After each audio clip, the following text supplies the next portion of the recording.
Welcome to Asian Planning Styles dan mypertanian.com. Saya MK. Minggu lepas, saya jalan-jalan kat satu nursery ni. Lepas tu, ada nampak ataupun ada jumpa satu pokok bunga ni, nampak macam dia ganjil sikit. So, mestilah sebagai orang yang suka sangat berkenaan dengan floriculture, dengan bunga-bunga ni, nak tahu pokok bunga apa ni kan. So, kita buat research sikit. So, based on the research, apa yang kita dapat tahu, ini yang kita nak kongsikan hari ni. Jom kita tengok.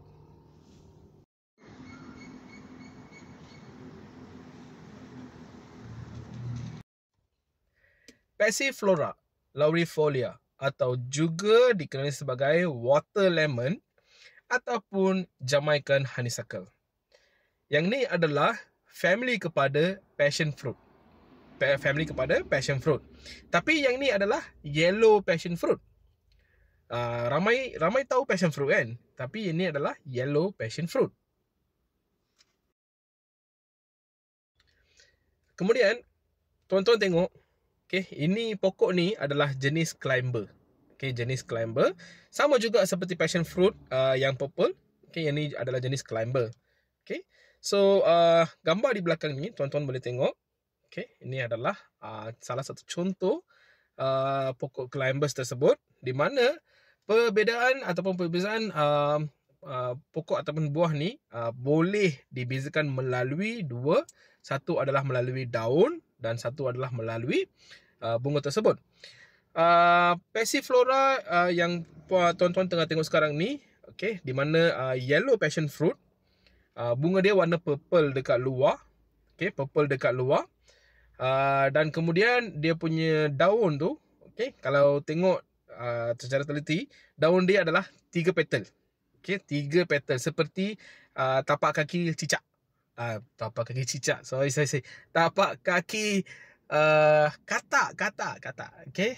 Kemudian perbezaan antara yang purple pula, okay, di mana seperti yang saya dapat tahu, okay, dia ada dua jenis. Satu adalah single leaf, okay, satu lagi adalah double leaf, ataupun memang ada juga 3 leaf. Okay, memang ada 3 leaf, double leaf dengan single leaf. Dia bergantung kepada pokok dan juga dan faktor-faktor lain. Baik, tuan-tuan, bagi tips tanaman pula. Pertama sekali, medium tanaman sepatutnya adalah tanaman campur ataupun tanaman jenis organik. Kemudian, kedua, ketika menanam, pastikan kita letakkan base structure yang kuat ataupun boleh kita letak jala, okay, structure yang kuat, sebab pokok jenis ni adalah crawler, di mana dia akan merangkap.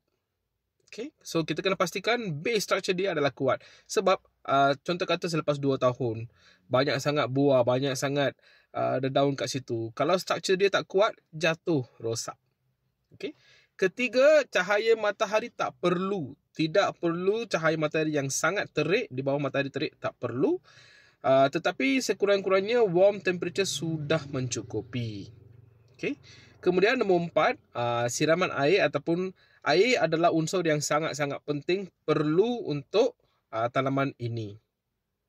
Kemudian nombor 5 pula, pokok ni boleh dipropagate, boleh ditanam semula dengan 2 cara. Satu adalah melalui keratan dia, okay, kemudian kedua adalah melalui benih dia. Dan untuk tambahan lagi, tuan-tuan kalau nak tanam melalui benih dia, kena pastikan salut atas benih tersebut digosok menggunakan sandpaper ataupun direndam sekurang-kurangnya lebih daripada 30 minit hingga 1 hari, bergantung kepada benih, sebab salut luar benih tersebut adalah sangat-sangat keras. Dan khasiat daripada pokok ini adalah di mana buahnya mengandungi zat besi, iron yang sangat-sangat tinggi.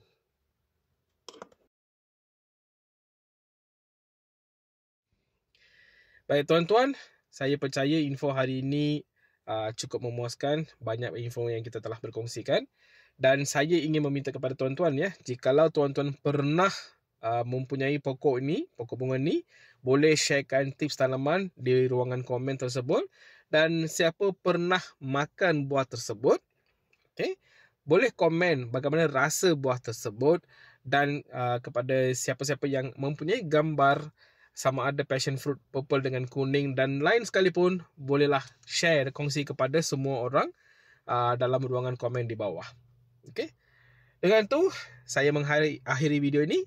Terima kasih. Jumpa lagi di video seterusnya. Thank you.